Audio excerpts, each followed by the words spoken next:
اللہ الرحمن الرحیم وَيُؤْثِرُونَ عَلَىٰ أَنفُسِهِمْ وَلَوْ كَانَ بِهِمْ خَصَاصَةٌ۔ قرآن کریم کی سورہ حشر کی آیت کریمہ کا ایک ٹکڑا ہے، اس کا ترجمہ ہے کہ یہ لوگ اپنے سے زیادہ دوسرے لوگوں کو ترجیح دیتے ہیں، اپنے اوپر دوسرے لوگوں کو زیادہ ترجیح دیتے ہیں، یعنی اپنے سے دوسرے لوگوں کا زیادہ خیال رکھتے ہیں، جتنا خیال اپنا نہیں ہے اس سے زیادہ دوسروں کا خیال رکھتے ہیں۔ یہ اصل میں صحابہ کرام کی بات ہے۔ اللہ کے رسول نے اتنی زبردست محنت کی صحابہ کرام کی جماعت کے اوپر کہ ان کی زندگی اتنی بہترین ہو گئی، خود کے لیے بھی لوگوں کے لیے بھی۔ ابو ہریرہ رضی اللہ تعالیٰ عنہ فرماتے ہیں کہ ایک آدمی اللہ کے رسول صلی اللہ علیہ وسلم کے پاس آیا اور آ کر اس نے لفظ کیا کہا؟ انی مجہود۔ اللہ کے رسول بہت پریشان ہے، بھوک مجھے بہت ستا رہی ہے، بہت بھوک ستا رہی ہے، بہت پریشان ہوں میں۔ ہمارے نبی نے اپنے گھر بھیجا کسی کو کہ بھائی مہمان آئے ہوئے ہیں، گھر میں کچھ ہو تو بھیج دیں۔ وہاں سے جواب ملا، اس ذات کی قسم جس کو آپ نے جس ذات نے آپ کو دین حق دے کر بھیجا ہے، ہمارے گھر میں پانی کے سوا کچھ بھی نہیں ہے۔ یہ دونوں جہان کے سردار کے گھر سے میسج آ رہا ہے۔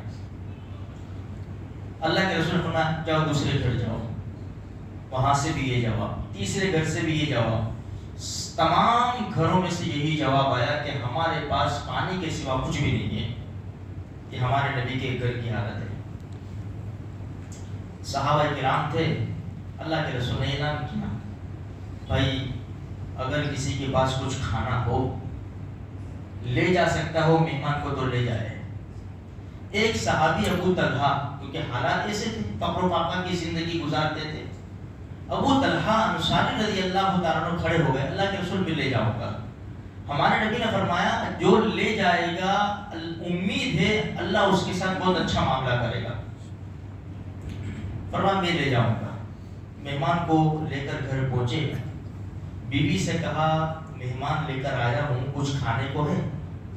بیوی نے کہا کہ بچوں کے لیے کھانا رکھا ہے، نہ میرے لیے نہ تمہارے لیے، اتنا کھانا ہے جو بچے کھا سکے۔ ابو طلحہ رضی اللہ تعالیٰ نے فرمایا ایک کام کرو، بچوں کو بہلا کر سلا دو بغیر کھلائے، بچے سو جائے تو کھانا چن دینا دسترخوان کے اوپر جو بھی کچھ ہو، اور ہم بیٹھ جائیں گے۔ جب مہمان کھانے کے لیے ہاتھ بڑھائے تو چراغ اچھا کرنے ٹھیک کرنے کے ارادے سے اس کو بجھا دینا، اور ہمیں نہیں کھانا ہے، مہمان کھا لیں گے۔ بس مہمان کو ساتھ میں لے کر بیٹھے، بیوی نے چراغ ٹھیک کرنے کے بہانے اس کو بجھا دیا، اور انہوں نے صرف اشارہ کیا کھانے کا، مہمان نے کھانا کھا لیا۔ رات ختم ہو گئی، صبح ہوئی، ابو طلحہ رضی اللہ تعالیٰ عنہ اللہ کے رسول کے دربار میں پہنچے۔ اللہ کے رسول صلی اللہ علیہ وسلم بڑے خوش۔ اللہ کے رسول نے فرمایا جو تمہارا رات کا معاملہ تھا نا، اس سے اللہ پاک تم سے بھی اور تمہاری بیوی سے بھی بڑا خوش ہو گیا۔ جب اللہ خوش ہو گیا کام بن گیا میرے بھائیوں۔ ہم لوگ کیا ہے پتہ ہے، ہم فائدہ پہنچانا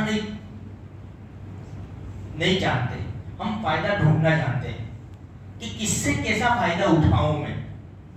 مشہور واقعہ سیڑھی کا، جو بکرے کی سیڑھی ہوتی ہے نا، جو سر، بکرے کا سر، ذبح ہوا بکرا تو کہتے چلو میں سر پڑوس میں بھیج دیتا ہوں، ان کے وہاں بھی فقر و فاقہ ہے، تو پڑوس میں جانور کا سر بھیج دیا۔ جس کے وہاں گیا انہوں نے سوچا کہ یار میرا پڑوسی بھی تو بھوکا ہی ہے، میرے جیسی حالت ہے نا اس کی بھی، انہوں نے ان کے وہاں بھیج دیا۔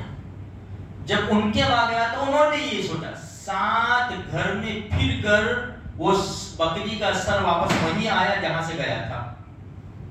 یہ صحابہ کرام کی قربانیاں اور محبتیں ہیں میرے بھائیوں، جو آج ہمارے وہاں خال خال دیکھنے ملتی ہے. کبھی کبھار کوئی ایسا واقعہ پیش آ جاوے تو دیکھنے کو ملتی ہے.